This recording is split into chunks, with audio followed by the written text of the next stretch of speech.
Começa agora. Aedas no ar. Olá a todas as pessoas que acompanham o Aedas no ar, o programa da Associação Estadual de Defesa Ambiental e Social de Minas Gerais, Aedas, que é a assessoria técnica independente dos atingidos e atingidas nas regiões 1 e 2 da Bacia do Rio Paraupeba e Represa de Três Marias. No programa de hoje, vamos falar sobre a cartilha Justiça Sem Barreiras, criada pela equipe de marcadores sociais da diferença da Aedas. Quem vai estar conosco para falar sobre esse assunto é a Cecília Godoy, da Coordenação Geral da equipe de marcadores sociais da diferença.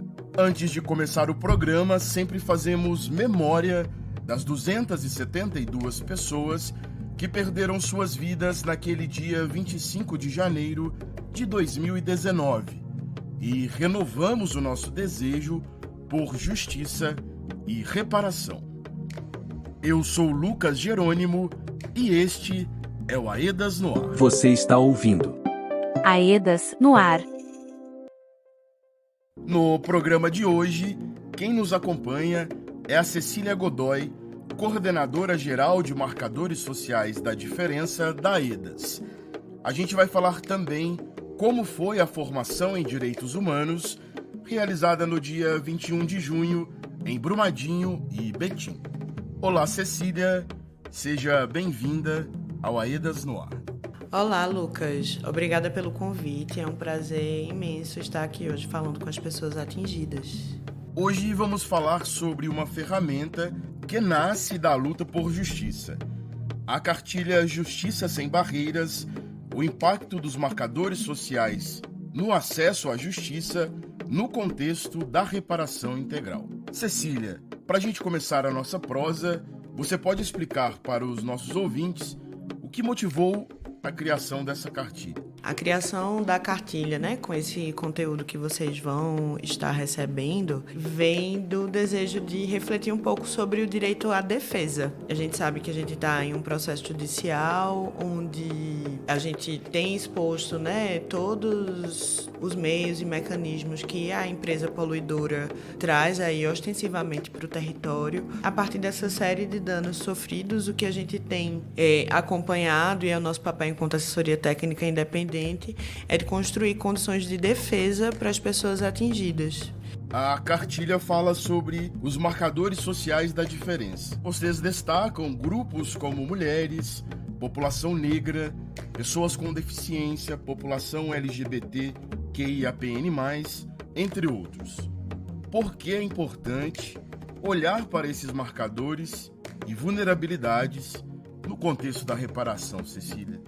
A gente está falando de vários territórios, que, em sua diversidade, têm em comum as altas taxas de vulnerabilidade, sejam econômicas, seja em termos de participação política, seja também por vulnerabilidades que são históricas e que vão criar contextos de embarreiramento para populações específicas. Por exemplo, a gente tem o dado de gênero que mostra para a gente um território que existe uma paridade de presença de homens e de mulheres. No entanto, quando a gente vai ver a relação desses dois grupos com o trabalho, a gente sabe que as condições de vida das mulheres, que vai desde segurança hídrica à questão do trabalho doméstico, sofrem uma alteração muito mais drástica, onerando mais esse grupo do que a população composta por homens. Pensando também um outro ponto para elucidar essa realidade, vivenciada pelas mulheres, e quando a gente bota o foco para as mulheres negras, a gente tem, é o caso também das trabalhadoras domésticas, que no próprio ambiente de trabalho também vão estar ali sendo oneradas em relação ao quantitativo de trabalho e o tipo de trabalho que ela vai ter que executar, como o caso de ter contato com a poeira contaminada. né? Que ela vai ter, né, ela trabalhando no próprio território, ela vai ter esse acesso, vai estar mais exposta a esses contaminantes, né? Tanto no ambiente de trabalho quanto nas funções que ela provavelmente cumpre também no seu ambiente doméstico e familiar. Na cartilha, vocês também trazem diversos dados sobre os marcadores nos territórios. O que a análise de dados coletados nas regiões 1 e 2 apresentou? Bom, do que a gente traz é um resumo, né, do que a gente tem dados acessíveis e especialmente desagregados, que são os dados mais difíceis de a gente ter. É importante também indicar que esses quantitativos demográficos, eles são uma projeção, eles têm uma demanda por eles mesmos de serem atualizados e acompanhados periodicamente, é o que a gente busca fazer na equipe de marcadores sociais da diferença, entendendo também as limitações que a gente tem dos próprios órgãos oficiais em construir uma projeção que a gente possa fazer generalizações. Trazer esses combos de dados, né, para indicar que esses marcadores eles existem no território e que eles trazem condicionantes tanto para a participação política das pessoas atingidas quanto para o usufruto do direito à defesa. E a partir dos materiais que a equipe de marcadores sociais da diferença vem produzindo, não só apenas relativa a esse produto de agora, a gente vem nesse acúmulo, né? Construindo esse acúmulo como material das pessoas atingidas, onde elas possam consultar uma lista de direitos, né, que estão ali dedicados para trabalhar as condições sociais e históricas dessas pessoas especificamente. Leia-se população negra, população idosa, população de crianças e adolescentes, população jovem, pessoas com deficiência, a comunidade LGBTQIAPN+, igualmente.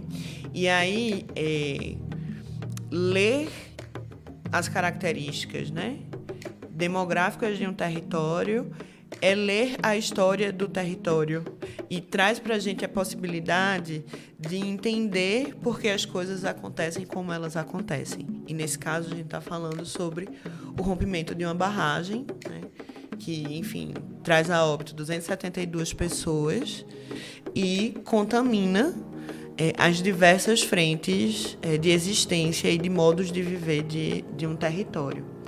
Tudo isso também vai estar casado, né, com os princípios e diretrizes jurídicas, pensando Constituição, pensando as diretrizes dos direitos humanos, para os direitos humanos, e a busca é por casar, né, esses instrumentos que, enfim, visam garantir a proteção dos direitos da população atingida, casado com uma série de aparatos jurídicos que as instituições de justiça, né, dispõem, sabendo o que atende, o que vai estar atendendo como medida protetiva para cada um desses grupos. Vamos para um rápido intervalo e voltamos já. Estamos apresentando Aedas no Ar. Voltamos a apresentar Aedas no Ar. Voltamos. Por aqui, Lucas Jerônimo e o Aedas no Ar, informativo da Assessoria Técnica Independente dos atingidos e atingidas pelo rompimento da barragem da Vale, em Brumadinho, em janeiro de 2019.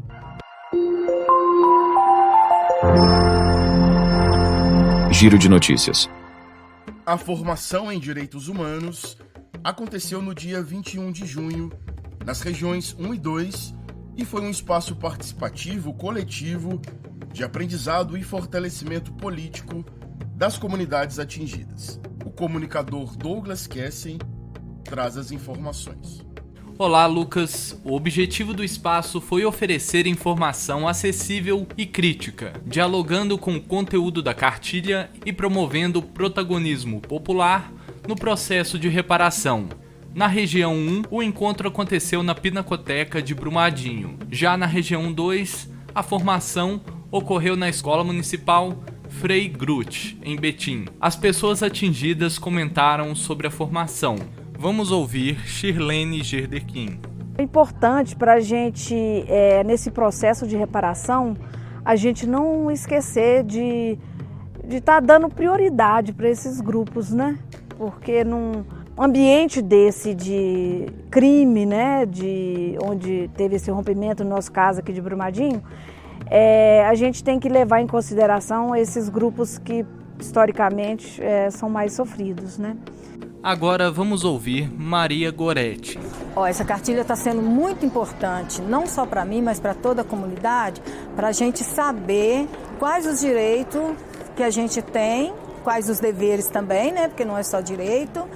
Lá no bairro onde eu moro, na minha comunidade, falta água para o lugar que eu moro.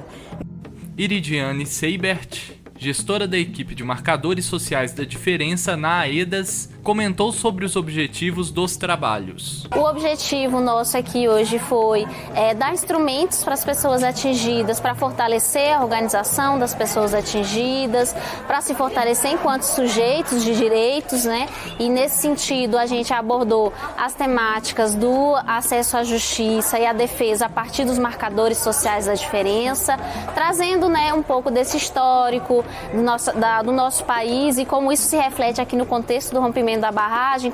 Além dos diálogos em grupos sobre a cartilha, as pessoas atingidas também puderam conferir o aplicativo MP Radar Ambiental, uma iniciativa do Conselho Nacional do Ministério Público. Callahan Batiston, da equipe MSD AEDAS, destacou as funcionalidades do aplicativo. Vamos ouvir. E a gente consegue ver no mapa vários pontos com vários tipos de crimes ambientais, né? E perpassa por queimadas, poluição sonora, poluição do ar, poluição da água. Tem uma lista grande, né, de denúncias que você pode realizar lá, né? A importância do aplicativo como mais um instrumento, mais uma ferramenta de dar visibilidade às pautas, né? Às questões dos crimes ambientais, dos danos ambientais, dos problemas ambientais que as populações atingidas vêm enfrentando, principalmente visto na questão da reparação socioambiental, né? Vamos ouvir também Márcia Medeiros. Eu acredito que isso vai estar ajudando muito na luta da reparação, porque a gente vai ter mais acesso, né, a poder fazer uma denúncia, né? Eu acho que isso só enriqueceu mesmo, assim, né, o que a gente precisa para poder ter uma reparação mais justa.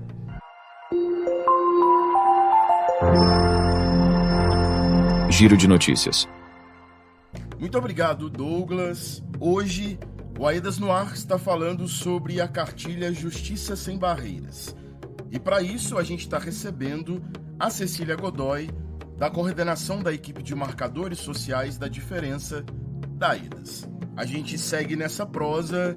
Cecília, a cartilha também aborda o que é uma ação civil pública. Como ela funciona nesse processo coletivo de reparação? Também, a ação civil pública ela é uma ferramenta que ela é usada para defender os direitos difusos e coletivos de um grupo que sofreu um mesmo tipo de dano. Então, em vez da pessoa processar individualmente uma entidade ou um representante, como o Ministério Público, ingressa com uma ação por todas essas pessoas, né? Aqui no Brasil a gente teve, né, nos últimos anos, um avanço quanto à ação civil pública como uma ferramenta central nos processos contra crimes ambientais. E a partir do momento que é possível realizar, né, a denúncia de crimes ambientais por meio da ação civil pública, isso representa também uma alteração positiva em termos de possibilidades de construção das proteções ao meio ambiente e às populações que são atingidas a partir de crimes ambientais. Como a AEDAS ajuda a garantir a escuta e o acesso à participação informada das pessoas atingidas no processo e no acordo judicial? O que é o Acordo de Escazú? Ele é um marco internacional que garante direitos essenciais em questões ambientais como e especialmente sobre o acesso à informação, a participação pública e o direito à justiça.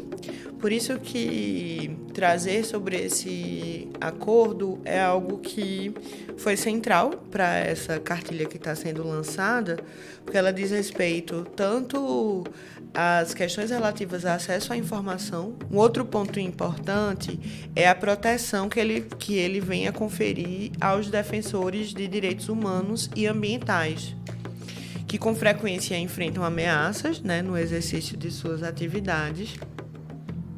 E aí a gente sabe que o Brasil, né, está entre os piores lugares para ativistas ambientais viverem, residirem e atuarem. O acordo também obriga os estados a oferecer mecanismos eficazes para resolver disputas ambientais, proteger direitos e responsabilizar os agentes que são causadores dos danos, fortalecendo a capacidade das comunidades de monitorar os processos de licenciamento ambiental, exigir reparações justas e cobrar ações efetivas do poder público.